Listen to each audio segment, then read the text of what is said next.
ત્યારબાદ કાર્યક્રમને આગળ વધારતા આપણા વિસ્તારના માનનીય ધારાસભ્ય શ્રી હેમંતભાઈ ખવા સાહેબશ્રીને હું વિનંતી કરીશ કે તેઓ આજના કાર્યક્રમને અનુરૂપ પોતાના વિચારો આપણી સમક્ષ રજૂ કરે. આજે 75મા વન મહોત્સવના કાર્યક્રમ અંતર્ગત ઉપસ્થિત તાલુકા પંચાયતના સદસ્યશ્રીઓ, સતાપર ગામના સરપંચ, આજુબાજુના ગામના સરપંચશ્રીઓ, આગેવાનો, ઉપસ્થિત અધિકારીગણ, સતાપર તાલુકા શાળાના શિક્ષકગણ તથા તમામ વાલા વિદ્યાર્થી ભૂલકાઓ, ખાસ જે દીકરીઓએ કૃતિ રજૂ કરી, જે છોકરાઓએ અંક કસરતના દાવ રજૂ કર્યા, એ તમામ સુંદર કૃતિઓ રજૂ કરવા બદલ હું તમને બધાને અભિનંદન પાઠવું છું. આની સાથે સાથે આજે આપણે જે કાર્યક્રમનું નામ સરકારે આપ્યું છે એ એક પેડ માં કે નામ. આપણે જોતા હશું, ઘણા આપણે કોઈ આંબા જૂના વાડીએ જઈએ તો આપણા દાદાના નામથી ઓળખાતા હોય કે આ અમારા કરશન બાપા આંબો વાવી ગયા હતા, એની કેરીઓ છે. એટલે આપણે આવનારી પેઢીને કંઈક સારું આપી શકીએ એના માટે થઈ આપણે માતાના નામે એક ઝાડ આપણે વાવીએ, અને ખાલી વાવીએ એટલું જ નહીં પણ એ ઝાડનું જતન કરી અને એ ઝાડને રોપને આપણે વૃક્ષ બનાવીએ એવી તમને બધાને નમ્ર વિનંતી કરવા માટે આ બધા આગેવાનો અને અધિકારીઓ આવ્યા છે. તમે આજે ઝાડવું વાવશો, તમારી પાસે એટલો સમય છે કે તમે વાવેલું ઝાડવું એની કેરીઓ તમે ખાઈ શકશો. એટલે તમામ શાળા પરિવારના બાળકોને હું વિનંતી કરું છું કે કમસે કમ અહીંથી જઈ પોતાના ઘરે, પોતાની વાડીએ એક ઝાડવું વાવે અને પોતાના માતાના નામનો ત્યાં ફોટો નામ લગાવી અને એનો ફોટો પાડી અને સોશિયલ મીડિયામાં મૂકે તો બીજા બાળકોને પણ પ્રેરણા મળશે. જેમ હમણાં બધા પૂર્વ વક્તાઓએ વાત કરી કે સરકાર છે એ પોતાની અલગ અલગ ઘણી બધી યોજનાઓ હલાવે છે વૃક્ષો ઉછેરવા માટે, પણ આપણે કમનસીબી એ છે કે આપણે વન જે વધવું જોઈએ એના બદલે વન વિસ્તાર આપણો ઘટી રહ્યો છે. ક્યાંક ને ક્યાંક વિકાસ પાછળની આંધળી દોટના કારણે નવા રસ્તાઓ બનાવવાથી, નવા બિલ્ડિંગો બનવાથી કે નવા કારખાનાઓ બનવાથી જંગલો કપાઈ રહ્યા છે અને સિમેન્ટ કોન્ક્રીટના જંગલો ઊભા થઈ રહ્યા છે. જો આવનારા સમયની અંદર આપણે વૃક્ષ નહીં બચાવીએ, જે પ્રમાણે અત્યારે ક્લાઇમેટ ચેન્જની અસરો આપણે જોવા મળે છે, છેલ્લા 4 વર્ષની અંદર આપણા દેશમાં 18,000 વખત વીજળીઓ પડી. જૂના જમાનાના બધા વડીલો બેઠા, એમાં ક્યારેક ભાગ્યે એવું બનતું કે ક્યારેક એકાદી વખત વીજળી પડવાનો કિસ્સો આપણે ધ્યાનમાં આવતો હોય. અત્યારે આ વખતમાં તમે જામનગર જિલ્લામાં જોવો તો 4 અપમૃત્યુ તો આપણા જામજોધપુર તાલુકામાં વીજળી પડવાથી થયા. અને વીજળી પડવાનું કારણ છે એ ક્યાંક ને ક્યાંક જે ઓઝોનના પડમાં ગાબડા પડી ગયા અને ત્યાં થંડર બ્લાસ્ટ એટલે કે 2 વાદળા ભટકાવાના કારણે વીજળી થાય અને એ વીજળી જમીન ઉપર પડે, જેના કારણે આપણે જોઈએ છીએ. આ તો એક મેં તમને સામાન્ય ઘટના કીધી.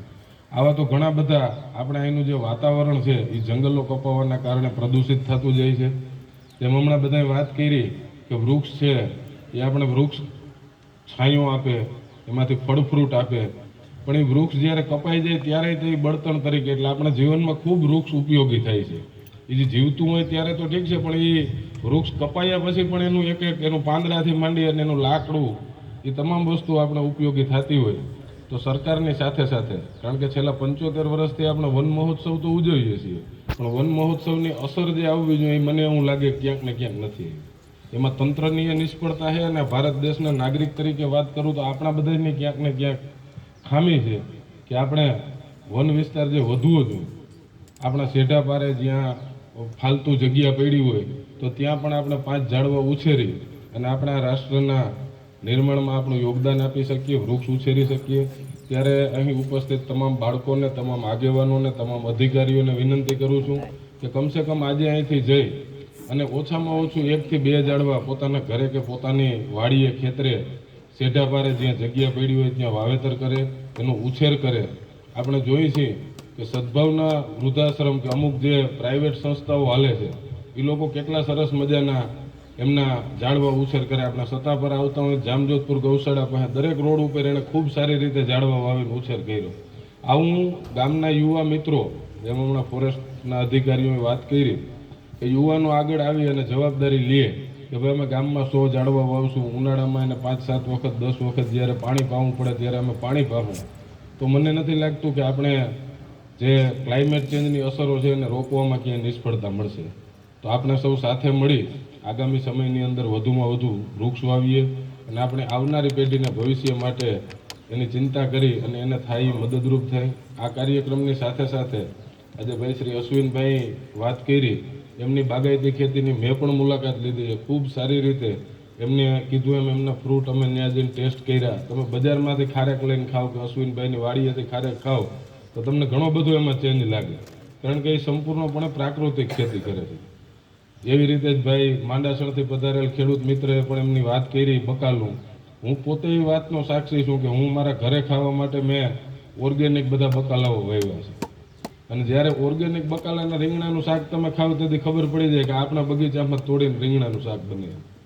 એ તમે પોતે જ્યારે અનુભવ કરશો ત્યારે તમને ખબર પડશે. એટલે પ્રાકૃતિક ખેતી તરફ પણ ખેડૂત મિત્રો વળે. અને જે વાત કરી કે ક્યાંક ને ક્યાંક કેન્સરના બનાવો, બીજા એટલા બધા રોગો એટલા બધા અત્યારે આવે છે, એની પાછળ ક્યાંક ને ક્યાંક આપણે જે હવા પાણી પ્રદૂષિત કરી રહ્યા છીએ અને જે પેસ્ટિસાઇડનો આંધળો ઉપયોગ આપણે કરી રહ્યા છીએ એમાં ક્યાંક ને ક્યાંક આપણે કારણભૂત છે.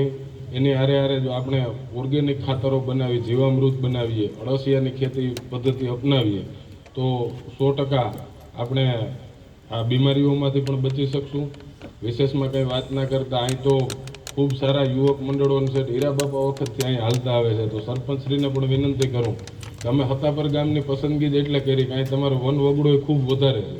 તમે ધારો તો અહીંયા વૃક્ષારોપણ કે એનું જતન કરીને એવા પ્લોટ બનાવી અને ફોરેસ્ટ વિભાગને સાથે રાખી અને વધુમાં વધુ વૃક્ષ વાવો. ગઈકાલે જ ફોરેસ્ટ વિભાગને સાથે રાખી મેં મારું વતન મોટાવડિયા ખાતે અમે 300 વૃક્ષ વાવ્યા. ફોરેસ્ટના અધિકારીઓને કીધું, તમને બધાને કહું છું કે આગામી 3 વર્ષ સુધી મેં સંકલ્પ લીધો હોય કે જે 300 ઝાડ અમે વાવ્યા છે અને હું મારા સ્વખર્ચે ત્યાં પાણી પાઈ અને 300 વૃક્ષનું નિર્માણ કરું તો હું 3 વર્ષ પછી હું કોકને બતાવી લઉં. બાકી તો કાલ સવારે છોકરાએ પ્રશ્ન કરીએ કે તમે હેમંતભાઈ દર વખતે વૃક્ષો વાવો આવો પણ કેટલા મોટા થયા.